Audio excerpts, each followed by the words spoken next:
Hello and welcome to the 411 in the 252. I'm your host, Ryan Smith, and in this series, we'll go behind the scenes and around Greenville to give you an inside access to your city here in Greenville, North Carolina. Let's find some good company. Think about something that runs your day-to-day life, even subconsciously. If you guess traffic signals, you're on the right road. Let's take a dive into how these cylinders of engineering change our lives every day.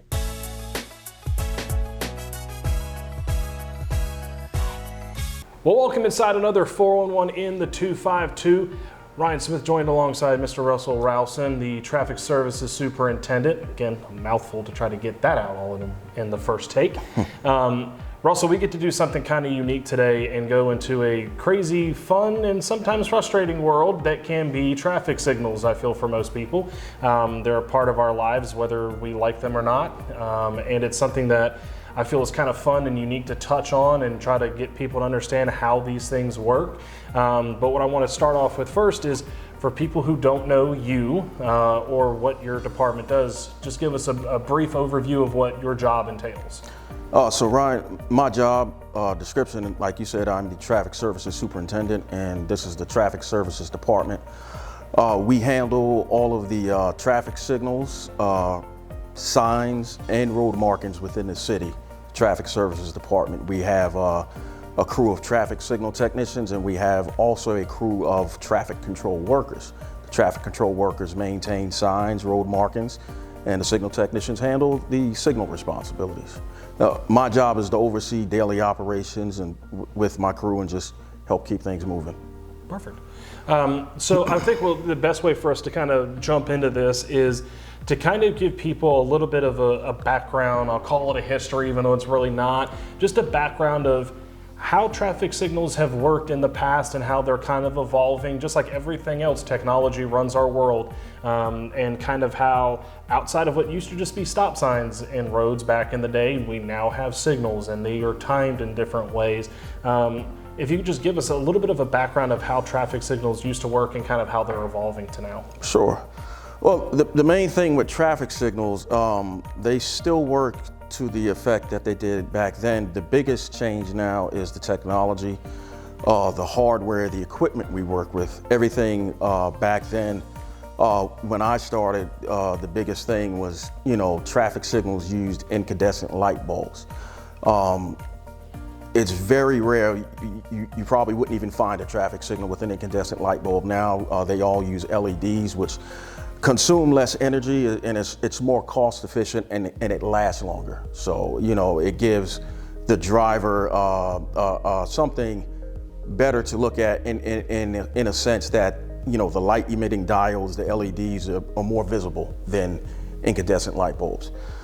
When I started traffic signal cabinets, hardware, to set those up, it took a lot of manual time and hardwiring different things.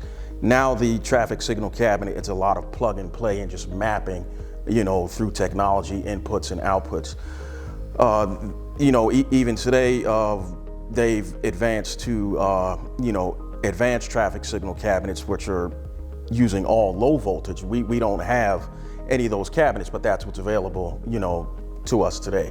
So, as the biggest thing, as time goes along, technology is constantly changing. The use of computer software is so heavy now in traffic signals that everything you interface with in that traffic signal cabinet has some type of software or program you have to use just to access data or to troubleshoot in that sense. Perfect. I love when people lead me into my next question. So Thank you so much for that. So you talk about the software of these signals and how they've evolved. Something that I think is unique is that you literally have a department within the city that is monitoring these signals and can kind of get notifications on how these things work. Just kind of walk me through what it looks like from your guys' side of the light. I'm going to call it that just because it sounds funny to me. What is it like from your guys' side to know when it's time to go and service a light, when it is time to, tear it down and put new housing out there? I've seen that before where you guys are not necessarily replacing the bulbs in there, but the housing needs to be replaced. And different things like that. So kind of how do you guys, from a maintenance perspective, know it's time to get these lights updated. It's time to, again, LEDs, like we've known, can last a decent long time, but these lights are on 24/7 unless they have a power outage. So how do you guys know from a maintenance perspective when it's time to cycle these signals out to something new, or to, again, be notified that they need to be serviced? So our maintenance program, of course, we're in North Carolina, so it's governed by the North Carolina Department of Transportation. So we follow guidelines from NCDOT on how to maintenance our traffic signals. There are specific guidelines and a maintenance schedule that we follow. We have to visit each intersection twice a year, every 6 months. So in that sense, our technicians have a schedule that they follow monthly, just to do annual maintenance and to check traffic signals, check the conditions, check just a variety of parameters within the traffic signal to make sure the traffic signal is operating according, to the maintenance guidelines. As far as changing things out, there is, as far as the LEDs, the lifespan governed by, I guess the state is every 5 years.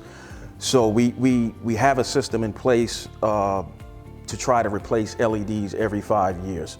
And all of that just comes along with our schedule and trying to implement that into everything else that goes on. As far as other things, upgrading, a lot of that also is governed by NCDOT. There's a lot of factors that go into that. There's a whole signal design team, that NCDOT has that monitors their signals, looks at certain conditions, the way the traffic signal is operating. Of course, with all of that, each intersection is designed specifically, and as roads change, as traffic volumes change, as needs changes at the intersections, NCDOT looks at that, and then they may come up with a plan. Okay, we need to upgrade the signal. So they design the upgrade, it's sent down to us, or it's either sent down to the contractor, and it's performed either way to upgrade it to the current standards or whatever the current needs are. Perfect. Well, Ursula, thank you so much for kind of giving us that little background history and kind of the maintenance and how everything works. We'll take a short break. When we come back, we'll have more with traffic services and kind of take you into a different atmosphere of how the traffic signals work here in the city of Greenville. We'll be right back here on the 411 in the 252.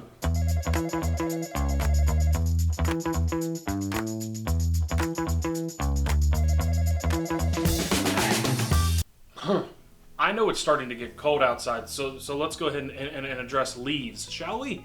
Do you fear the projecting of foliage from high-hanging systems? Do you stop your friends from slipping on those colored demons? Well, you might be a good friend, but you're not a meteorologist. Remember, if you are raking leaves for pickup by the city, make sure there are no sticks and stones in those piles, as they can break the bones of our city trucks. So stop explaining the color variations to your leaves to your friends, and help Greenville be a little bit more green and not make your friends crazy. Look how straight this one is, 45 or 50 years old. Thanks for calling Dr. Green.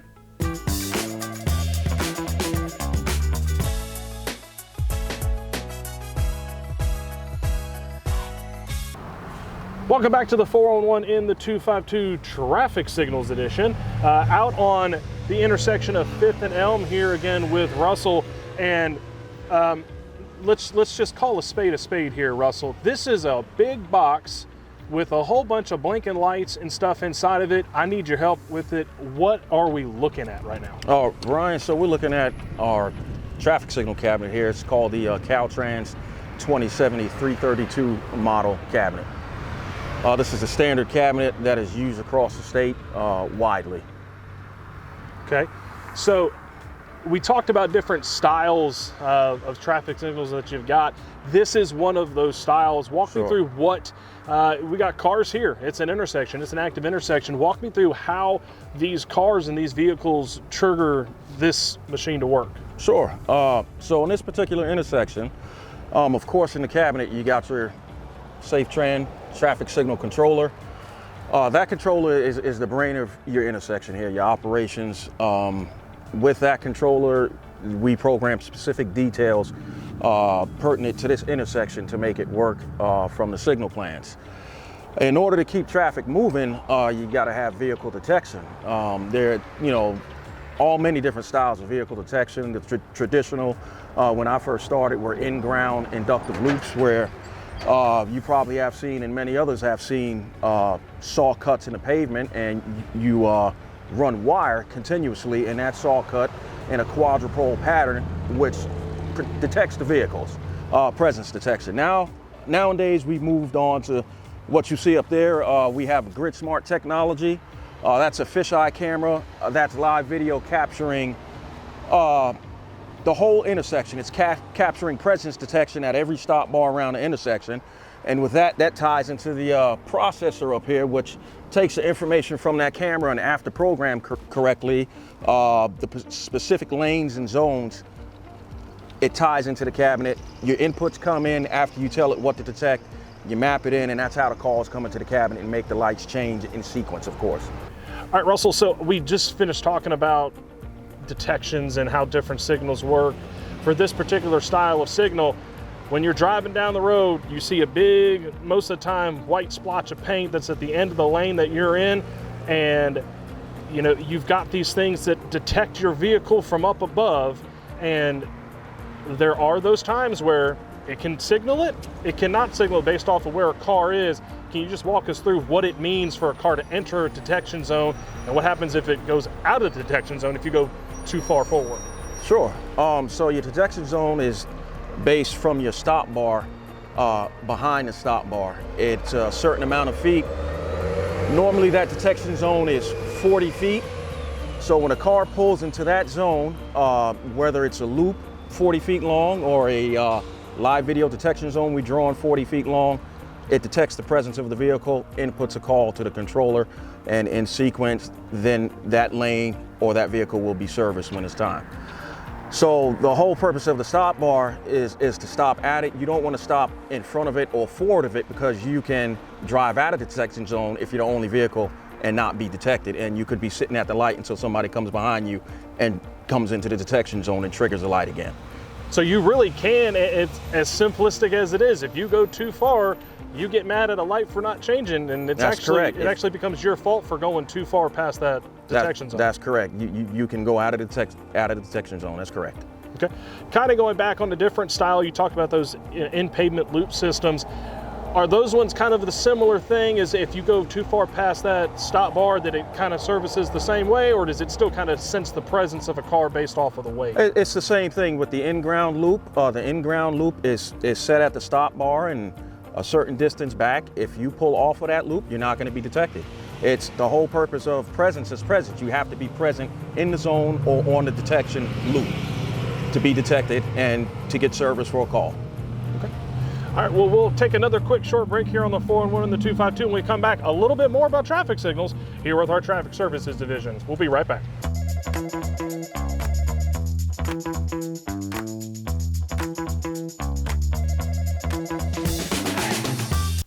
Dr. Green here to talk to you today about the slippery slope of lawn care. Okay, are you afraid of becoming your parents?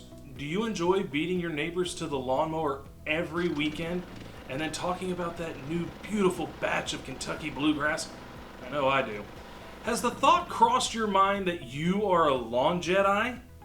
Well, I'm sorry to tell you, you're not, and we want to help with the itch to keep the City of Greenville looking as sharp as the blades on your John Deere Z33500 zero turn. The next time you see grass that has not been maintained, download the City Compass app to help report that tall fescue that could be a city code violation, and help us help you from becoming your parents. Thanks for calling Dr. Green.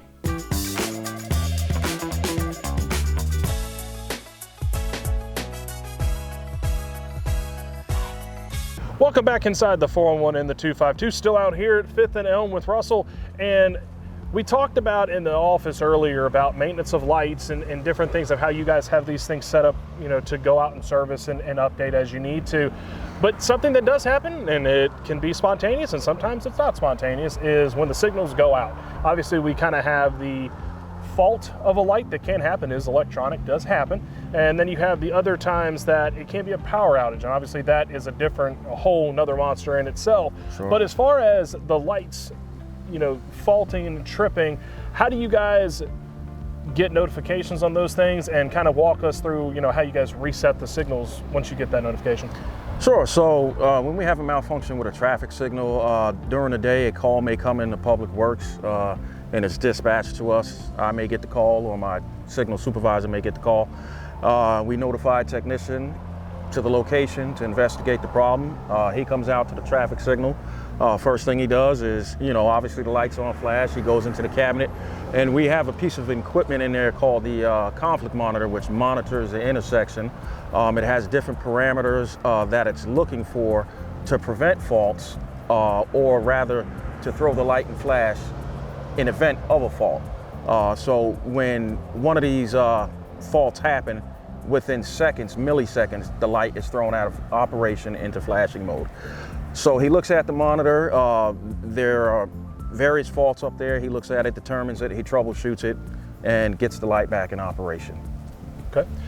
Now, there are certain things that some people may not know about the Traffic Services Department, and one of them is that you guys kind of function in the same way that the power company does. Sure. And when you get those notifications, you guys and your crew are out there fixing it 24/7, 7 days a week to get these signals back up, obviously to keep the citizens of Greenville safe.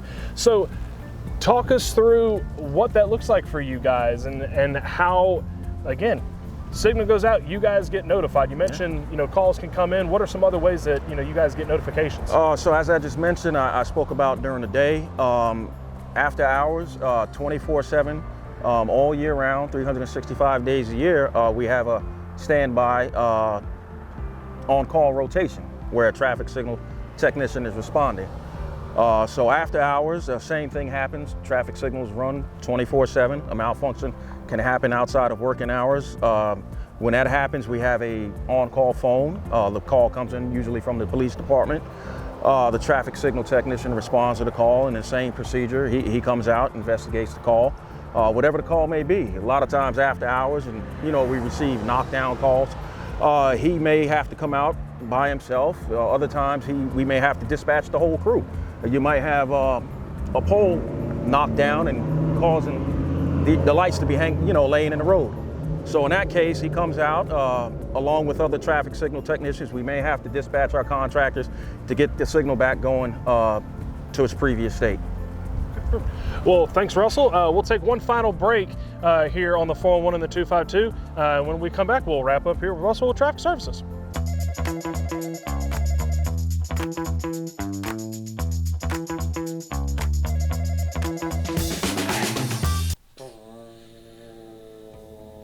Oh, hey, not everyone has a car, and Dr. Green understands that, so let's talk about buses. Remember the saying, there's an app for that? Can you hear me now? Or, wow, that was easy. Well, Dr. Green has the solution to your transportation needs. Don't be like your parents and fear the missing of the train because your horse won't go into gear. Again, dating myself. Don't get caught stranded and running for the great bus system. Just pull out your mobile device and go to the NEXT bus app and see when your bus is expected to arrive. Thanks for listening and playing along with Dr. Green. Welcome back to the 411 in the 252 Traffic Signals edition. Russell, we've talked about the different styles of signals. We've talked about the maintenance. We've talked about kind of a little bit of everything in today's episode. One thing that we'd be remiss not to mention is, mentioned it just a moment ago about when signals go out, but we started to try to mention how we can report those things. And you and I have got some great information to give out to the public to make sure that during normal daylight times, you got a couple of options to report a traffic signal being out or looking like it's funky or not operating the same. You've got the City Compass app, which is always reliable to use that. You've got the Greenville engineering number that you can also use, as well as the Greenville Police Department non-emergency number. And those can be used all three of those can be used during the daylight times. But if we get to a nighttime where we've got an accident or a pole just looks like the signal's doing something weird, make sure to use that Greenville Police Department non-emergency number. And all of those ways helps notify you and your crew that there's a signal that needs to be looked at. That's correct. Well, we want to thank Russell so much for your time today and helping educate us and hopefully educating some of you out there as well. I want to thank you and your crew at Traffic Services and Greenville Engineering as well. And just want to thank you so much for helping us kind of be educated on some of these things and, you know, learn that these things help run our world every day, and you can't go anywhere in the city without being affected in some way, shape, or form with the traffic signals. So Russell, thank you so much you're welcome, for Ryan. your time.